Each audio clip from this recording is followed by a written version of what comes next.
जय माता की। आप देख रहे हैं law and the spiritual secret.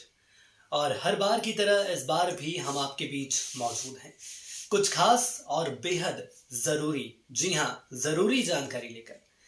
देखिए, मैंने यहाँ पर जरूरी शब्द का प्रयोग किया है ताकि आप जान सके कि आज का विषय कितना जरूरी है। आज का विषय इसलिए जरूरी है क्योंकि आज का विषय हमारे और आपके घर परिवार से जुड़ा हुआ है। हम सभी कोशिश करते हैं कि हमारे घर में शांति बनी रहे, सुख बना रहे, कभी भी दुख ना आए, कभी भी कलेश ना हो। लेकिन उसके बावजूद भी कलेश होता है। तो आइए जानते हैं कि आखिर कैसे कलेश से हमारे घर को हम मुक्त बना सकते हैं और हमारे घर को स्वर्ग बना सकते हैं।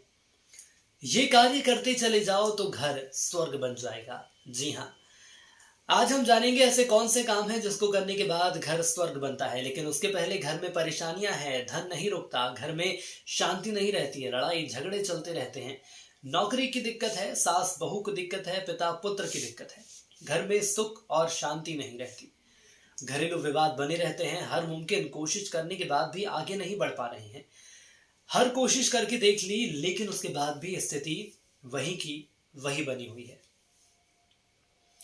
तो हम क्या करें?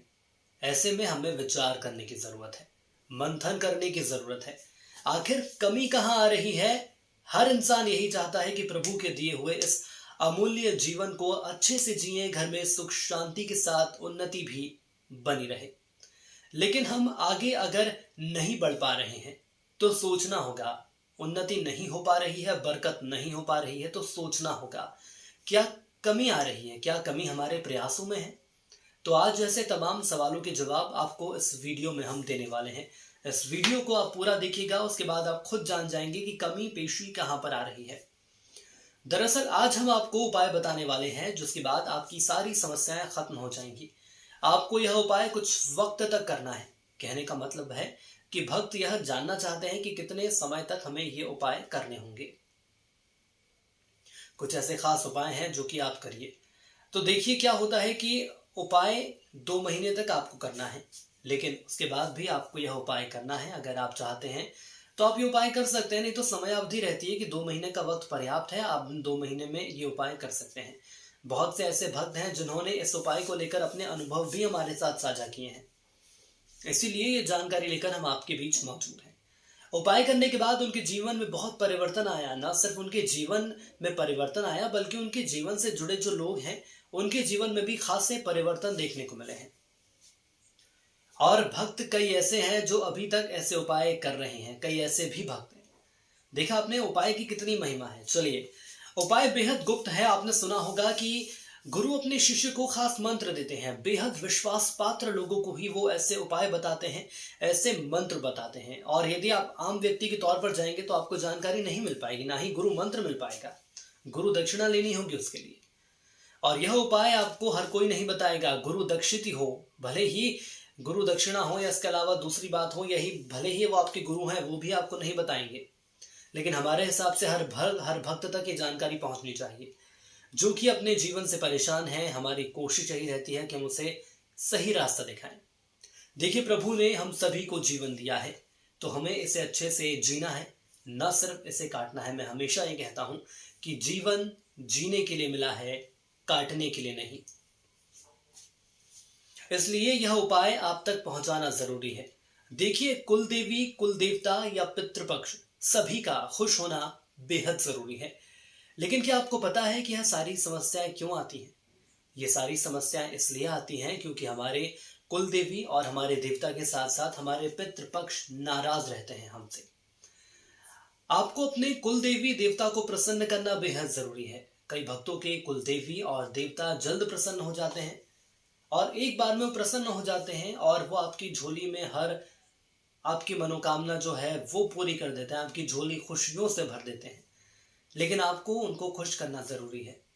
इसका सबसे अच्छा उदाहरण हम आपको बताते हैं कि कुल देवी और देवता हमें उस गाड़ी में सफर कराते हैं जिसकी रफ्तार तकरीबन 200 किलोमीटर प्रति घंटा होती है।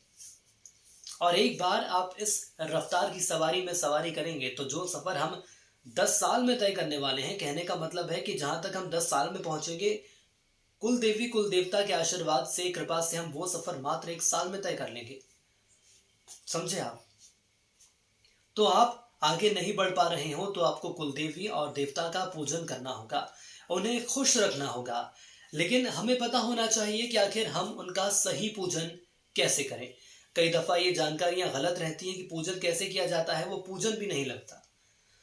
अब हम जानते हैं कि आखिर यह उपाय करने के बाद क्या परिवर्तन होगा। देखिए, सबसे पहले जो घर परिवार के आपके सदस्य होते हैं, भले ही आपके घर परिवार में दादाजी हैं, दादी हैं, नाना नानी, आपके मामा मामी हो, उनके आपसी लड़ाई झगड़े दूर होंगे और सभी एक दूसरे की बातों को समझते हुए समन्वयता के साथ आगे बढ़ेंगे। समन्वय होना घर परिवार में बहुत जरूरी है। इसके साथ ही जो लोग एक दूसरे को देखना पसंद नहीं करते हैं, वो भी एक दूसरे को समझेंगे और बिगड़े काम भी आपके बनना शुरू हो जाएंगे। इसके अलावा हम सबसे ज्यादा किससे परेशान रहते हैं, तो वह है बीमारी। इस उपाय को करने के बाद आपकी बीमारियां भी दूर हो जाएंगी। नकारात्मक शक्तियां तो खैर दूर होंगी ही, वो तो तय है, लेकिन जो आपकी बीमारियां हैं जिससे आप सबसे ज्यादा परेशान हो, वो दूर होंगी। सबसे पहले आपको क्या करना है, आपको अमावस्या के दिन 5 पूरी लें, सरसों के तेल में तलें और उनके बाद थोड़ी थोड़ी खीर लें और उसके बाद जो कंडे होते हैं उसे अच्छे से जलाने के बाद उस पर पितरों को आप थोड़ा थोड़ा भोग लगाएं। पूड़ी को तल लीजिए, कंडे लीजिए, उसके बाद पितरों को आप भोग लगाइए। सबसे पहले आपको ये काम करना है और यह कार्य आपको महीने में 1 बार करना है। याद रखिए, यह पितरों को संतुष्ट या खुश करने का सबसे पहला कदम होता है। इससे आपके पितृ खुश होंगे, संतुष्ट होंगे और जो कृपा रुकी हुई है वो कृपा एक बार फिर से आनी शुरू हो जाएगी। अब आप एक और खास बात समझिए। देखिए, जो आपके कुल देवता होते हैं और इष्ट देवता होते हैं, यह दोनों ही अलग अलग होते हैं। तो जब भी आप पूजा करते हैं इष्ट देव की या कुल देव की, तो आप अलग अलग ज्योति जलाइए। कई लोगों को ऐसा लगता है कि ये दोनों ही अलग हैं, ये दोनों ही एक है, लेकिन ऐसा नहीं होता। कई भक्त यह न जानते हुए भूलवश ही सही, लेकिन दोनों को एक ही समझते हैं। और अब जब हम पूजा करते हैं तो सबसे पहले हमें कुल देवता की ज्योत जलानी होती है, उसके बाद तत्पश्चात हमें इष्ट देव की ज्योत जलानी होती है। इस बात का हमें मान होना चाहिए, ज्ञान होना चाहिए। अब इसके बाद आप क्या करेंगे, आप इसे सरसों के तेल में जला सकते हैं या घी में भी जला सकते हैं, इसमें कोई भी दिक्कत वाली बात नहीं है। एक बात का ध्यान रखिएगा कि ज्योत जलाना बेहद जरूरी है, ना कि यह ध्यान रखना कि आखिर हम किस तेल में जला रहे हैं। कई ऐसे भी लोग हैं जो ये सोचते हैं कि कौन से तेल में जलाना है, घी में जलाना है, तेल में जलाना है। अरे, आपको बस ये ध्यान रखना है कि ज्योत जलनी चाहिए, भले ही वो घी में हो या तेल में हो। इष्टदेव और कुलदेव आपके भाव के भूखे रहते हैं, वो बहुत जल्द आपसे प्रसन्न हो जाते हैं। आपको सुबह शाम करना है और अमावस्या को पितृ को आपको भोग जरूर देना है। इस बात का तो आप विशेष ध्यान रखिएगा। आप एक काम कर सकते हैं, आप कुलदेव को भोग लगाने के लिए एक दिन आप तय कर लीजिए। चाहे तो आपको लगे कि यार सोमवार का दिन सबसे बढ़िया उत्तम दिन है, तो हम सोमवार को भोग लगाएंगे। अभी हम आपको कुल देव के बारे में जानकारी दे रहे हैं, ध्यान रखिएगा, कुल देव के बारे में, ना कि कुल देवी के विषय में। और कोई भी एक दिन आपने तय किया है, उस दिन आप कुल देवता की ज्योत जलाएंगे और इसके बाद आप 5 लड्डू लेंगे और थोड़ा थोड़ा करके चढ़ाइए, जो कि आपकी प्रार्थना है, जैसे कि आपके भाव हैं, जो आप उनसे मांगना चाहते हैं, आप उन्हें संतुष्ट करना चाहते हैं। आप प्रार्थना कर सकते हैं, आप उनसे कहिए कि हे मेरे देवता, आप मुझ पर प्रसन्न हों, जो भोग आपको चढ़ा रहा हूँ या चढ़ा रही हूँ उसे स्वीकार कीजिए, और जाने अनजाने में जो भी गलती हुई है, जो भी हमने गलत कदम उठा लिए हैं, उसके लिए आप हमें माफ़ कर दीजिए। तो यह हमने कुल देवता की जानकारी आपको दी, लेकिन यदि आपकी कुल देवी हैं तो आपको क्या करना है, आपको उनके स्थान पर जाना है, उन्हें 16 श्रृंगार लेकर जाना है, उन्हें चढ़ाना है।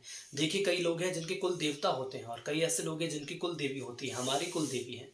ऐसे ही आप सभी के कुल देवता देवी होंगे, आप ये पूछिए, जानकारी लीजिए।